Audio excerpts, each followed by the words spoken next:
Hey guys, my name is Khushbu and welcome to my channel के chemistry. आज की video में हम डिस्कस करेंगे डाई बेसिक एसिड। क्या होता है डाई बेसिक एसिड? ठीक है, देखते हैं। डाई बेसिक एसिड, ठीक है। डाई बेसिक एसिड मतलब capacity to lose 2H+ ion, ठीक है। एसिड का मतलब क्या होता है? जो H+ आयन लूज करे उसको बोलते हैं एसिड, ठीक है। डाई बेसिक एसिड का मतलब होता है कि उसमें 2H+ आयन लूज करने का कैपेसिटी होता है, ठीक है। वो होता है डाई बेसिक एसिड, ठीक है। अब डाई बेसिक एसिड जानने से पहले हम ये जानते हैं कि डाई बेसिक एसिड से हमें क्या जानने को मिलता है, ठीक है। डाई बेसिक एसिड से हम Ka फर्स्ट क्या होता है, Ka सेकेंड क्या होता है, ठीक है। जैसे Ka फर्स्ट ऑर्डर, ठीक है। कहीं पे भी एग्जाम में पूछ लेता है Ka फर्स्ट ऑर्डर का क्या होगा, ठीक है। Ka फर्स्ट ऑर्डर क्या होगा किसी भी डाइबेसिक एसिड में? क्वेश्चन इस तरह से आता है कि इस डाइबेसिक एसिड का Ka फर्स्ट ऑर्डर क्या है, या फिर इस डाइबेसिक एसिड का Ka सेकेंड ऑर्डर क्या है। तो हम ये जानेंगे डाइबेसिक एसिड से कि Ka फर्स्ट क्या होता है, Ka सेकेंड क्या होता है, ठीक है। अब किस तरह एसिडिटी और Ka एक दूसरे से रिलेटेड है ये मैं अपने पुराने वीडियो में एक बता चुकी हूँ, ठीक है। एसिडिटी Ka pKa ये सारा इंटरकनेक्टेड किस तरह से है ये मैं अपने एक पुराने वीडियो में बता चुकी हूँ। तो अगर आप लोग देखे हैं तो ठीक है, अगर नहीं देखे हैं तो देख लीजिएगा, ठीक है। और अगर मेरे वीडियो नहीं देखते हैं तो कहीं और से देख लीजिएगा कि किस तरह एसिड और Ka एक दूसरे से रिलेटेड है, ठीक है। अब हम जानते हैं कि डाइबेसिक एसिड होता क्या है, ठीक है। अब हम ऐसा एसिड लेंगे जो 2H+ आयन लूज करने की टेंडेंसी रखता हो, ठीक है, उसको बोलेंगे डाइबेसिक एसिड, ठीक है। जैसे COOH, COOH, ठीक है। ये होता है ऑक्सालिक एसिड, ऑक्सालिक एसिड।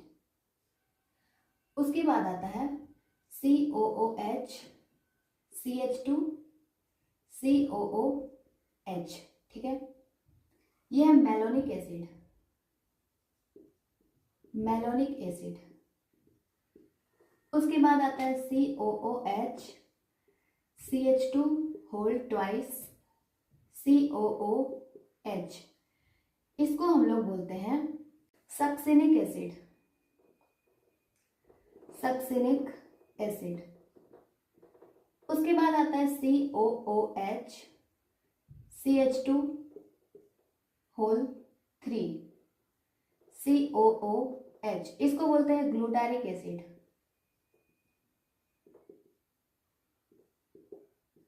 ठीक है। उसके बाद आता है last COOH, CH2 whole 4, COOH। इसको बोलते हैं एडिपिक एसिड, ठीक है। ये है हमारे dibasic acid, tribasic acid, tetrabasic acid. ये सब इन सब में 2H+ रिलीज करने की कैपेसिटी है, ठीक है। अब हम इससे जानेंगे कि किस तरह से Ka फर्स्ट ऑर्डर बनता है, किस तरह से हम इसमें से 2H+ आयन रिलीज कर सकते हैं, ठीक है। तो अभी के लिए हम इनके नाम को इरेज कर देते हैं।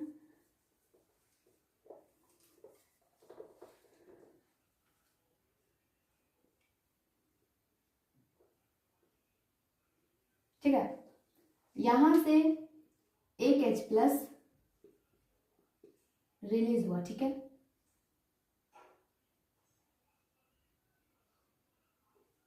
ये तो ये किस तरह से बनेगा, COO माइनस COOH, ठीक है। ये बनेगा इस तरह से। यहां से एक H+ रिलीज करेंगे, ये वाला, ठीक है। तो ये बनेगा COO माइनस CH2 COOH, ठीक है।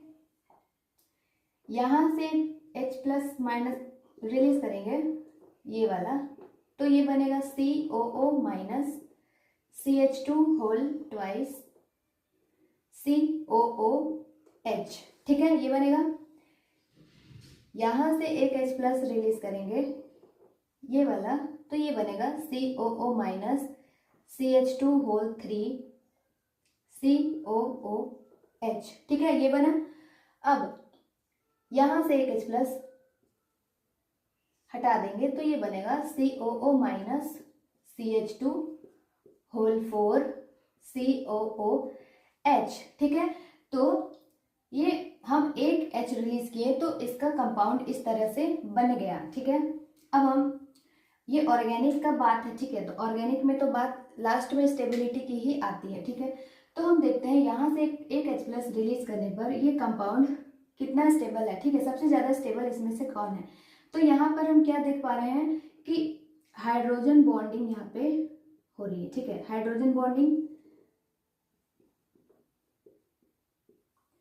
स्ट्रॉन्ग हाइड्रोजन बॉन्डिंग बन रही है यहाँ पे, ठीक है। तो ये मोस्ट स्टेबल होगा। इसी तरह से यहां पर भी हाइड्रोजन बॉन्डिंग बन रही है, लेकिन इससे ज्यादा इसका डिस्टेंस है, ठीक है, मतलब इससे थोड़ा सा ये वीक होगा। उसी तरह से अगर हम इसको उसी तरह से यहां पर भी बन रही है। अगर हम इस तरह से इसको लिखें तो ये हो जाएगा CH2 CH2 COOH, इस तरह से हो जाएगा। तो इसकी हाइड्रोजन बॉन्डिंग जो है वो और थोड़ा ज़्यादा बढ़ गया, ठीक है, ज़्यादा डिस्टेंस हो गया हाइड्रोजन बॉन्डिंग में, मतलब और थोड़ा सा वीक हो गया। उसी तरह से इसे हम अगर लिखेंगे CH2 CH2 COOH, ठीक है, देख पा रहे हैं हम यहाँ का हाइड्रोजन बॉन्डिंग और भी ज़्यादा दूर चला गया, ठीक है। उसी तरह से यहाँ का हाइड्रोजन बॉन्डिंग भी दूर चला जाएगा, ठीक है, सबसे ज़्यादा डिस्टेंस पर इसकी हाइड्रोजन बॉन्डिंग होगी। तो ये वीकेस्ट हाइड्रोजन बॉन्डिंग, ठीक है, तो ये लीस्ट स्टेबल, ठीक है। ये सबको भी हम इसी तरह से लिखते हैं,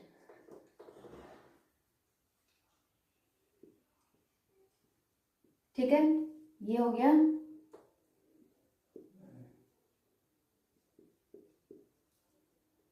ठीक है, इस तरह से।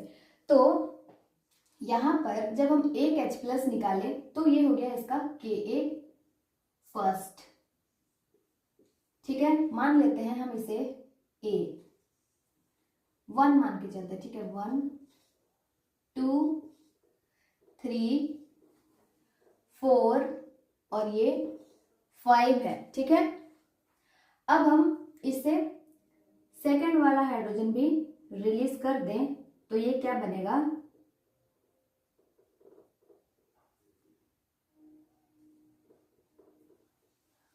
ये बनेगा COO माइनस COO माइनस, ठीक है, इस तरह से। इसमें भी सेम ये वाला हाइड्रोजन अगर हम निकाल दें तो बनेगा COO minus CH2 COO minus, ठीक है। उसी तरह से इसमें से ये वाला H निकाल दें, COO minus CH2 whole twice COO minus, ठीक है। सेम इधर भी ये बनेगा COO minus CH2 whole 3 COO minus, ठीक है। सेम ये वाला H निकाल दें, COO minus CH2 whole 4 COO minus, ठीक है। तो हम यहाँ पर क्या देख रहे हैं, अगर अब इस कंपाउंड की स्टेबिलिटी को देखें तो यहाँ पर क्या दिख रहा है हमें, यहाँ भी एनायन, यहाँ भी एनायन, ठीक है, ये जो है डाई एनायन फॉर्म हो रहा है। और हमें पता है ऑर्गेनिक, पूरे ऑर्गेनिक केमिस्ट्री में डाई एनायन क्लोज में अगर हो तो वो कभी भी स्टेबल नहीं होते हैं, ठीक है। डाई एनायन कभी भी साथ में अगर दिखे पास पास में तो कभी भी वो स्टेबल नहीं होते, वो मोस्ट अनस्टेबल कंपाउंड होते हैं, ठीक है। तो ये मोस्ट अनस्टेबल। क्यों? क्योंकि अगर हम लोग इधर देखें तो यहाँ पे जो डाई एनायन बन रहा है उसकी डिस्टेंस ज़्यादा, मतलब थोड़े से दूर दूर में बन रहा है। उसी तरह से इसको देखें तो CH2 अगर होल ट्वाइस है, तो अगर हम लोग यहाँ पे CH2 लिखते हैं तो ये COO माइनस और नीचे चला जाएगा। इसका मतलब इसकी डाई एनायन की डिस्टेंस और ज़्यादा बढ़ जाएगी। ठीक है, सेम इसकी और ज़्यादा बढ़ जाएगी और सबसे ज़्यादा इसकी बढ़ जाएगी डाई एनायन की डिस्टेंस। ठीक है, इसका मतलब ये ज़्यादा मोर स्टेबल होगा। ठीक है, मोर स्टेबल। क्यों? क्योंकि यहाँ पर जो डाई एनायन फॉर्म हो रहे हैं उसकी डिस्टेंस काफ़ी ज़्यादा दूर में है, और यहाँ पे है जो डाई एनायन फॉर्म हो रहे हैं वो इसकी डिस्टेंस काफ़ी क्लोज में है। ठीक है, काफ़ी सामने सामने डाई एनायन बन रहे हैं, तो ये मोस्ट अनस्टेबल होगा। ठीक है, तो यहाँ से हम लोग एक H निकाले थे, तो ये क्या हो गया? Ka first order. ठीक है, यहाँ से हम लोग सेकेंड H निकाले तो ये इसका हो गया Ka सेकेंड। ठीक है, ये हो गया Ka फर्स्ट, ये हो गया Ka सेकेंड। तो अगर हम लोग Ka फर्स्ट का ऑर्डर निकालते हैं, ठीक है, तो हम लोग इसको लिखते हैं यहां पर। ठीक है, Ka फर्स्ट ऑर्डर। ठीक है, Ka फर्स्ट का ऑर्डर अगर हम लोग लिखें तो सबसे ज्यादा स्टेबल यहाँ पे हम लोग को क्या दिख रहा है? ये ड्यू टू हाइड्रोजन बॉन्डिंग। ठीक है, तो यहाँ पे हो जाएगा Ka फर्स्ट का 1। ठीक है,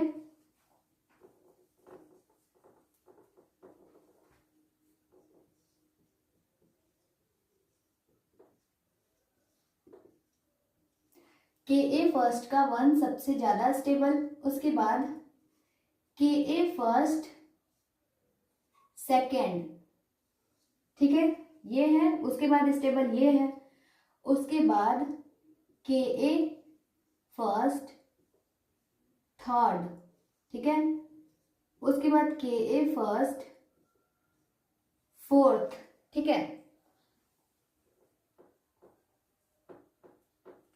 उसके बाद लास्ट में सबसे लीस्ट स्टेबल है Ka फर्स्ट ऑर्डर का 5th नंबर के कंपाउंड का। ठीक है, ये सबसे ज्यादा लीस्ट स्टेबल है क्योंकि इसकी हाइड्रोजन बॉन्डिंग काफी दूर में बन रही है। ठीक है, इसकी हाइड्रोजन बॉन्डिंग वीक होगी, और Ka फर्स्ट जो है उसकी हाइड्रोजन बॉन्डिंग सबसे स्ट्रांग बनेगी। ठीक है, क्योंकि ये क्लोज में होंगे। ठीक है, ये हो गया Ka फर्स्ट का ऑर्डर। Ka सेकेंड का ऑर्डर हम लोग देखते हैं, यहाँ पे लिखते हैं। ठीक है, Ka second order.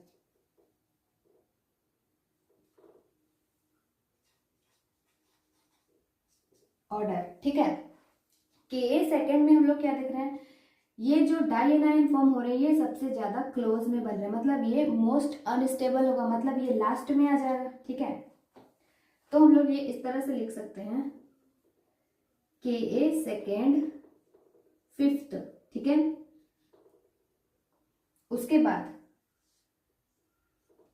Ka second fourth,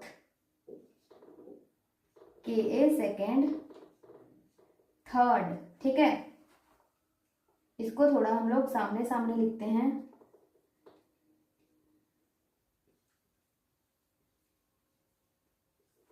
उसके बाद आ जाएगा Ka सेकेंड टू, और लास्ट में आ जाएगा Ka सेकेंड 1। ठीक है, ये है इसकी Ka सेकेंड ऑर्डर। स्पेस कम होने की वजह से यहाँ पे हम लोग इसको नीचे लिखे। ठीक है, और Ka फर्स्ट ऑर्डर जो है वो यहाँ पे हमारा ऊपर।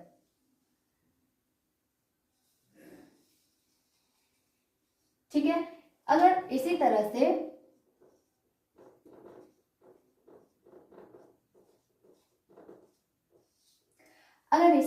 हमारा अगर pKa ऑर्डर, मान लो pKa फर्स्ट ऑर्डर हमें पूछ लेता। ठीक है, तो pKa क्या होता है? Ka का इन्वर्सली होता है। ठीक है, जो Ka होता है उसका इन्वर्सली pKa होता है। तो Ka फर्स्ट का ऑर्डर हमारा ये है, तो pKa फर्स्ट का ऑर्डर हमारा इसके अपोजिट ये हो जाता, ठीक है। और pKa सेकंड का ऑर्डर अगर हमसे पूछ लेता तो pKa सेकंड जो है वो Ka फर्स्ट का ऑर्डर आ जाता, ठीक है, क्योंकि Ka inversely proportional to pKa, Ka ज़्यादा pKa कम, Ka अगर स्टेबल होगा ज़्यादा तो pKa वो लिस्ट स्टेबल होगा, ठीक है। तो ये है हमारा डाई बेसिक एसिड का पूरा कंसेप्ट, अच्छे से किस तरह से हम लोग 2H+ आयन को रिलीज करके उसका कंपाउंड बना के उसकी स्टेबिलिटी निकालकर उसका Ka फर्स्ट और Ka सेकंड का ऑर्डर हमने निकाला, ठीक है। तो आई होप आप लोगों को समझ में आया होगा। आज के लिए बस इतना ही। नेक्स्ट डे नेक्स्ट लेक्चर के साथ मिलते हैं, ठीक है। Okay, bye bye, thank you so much.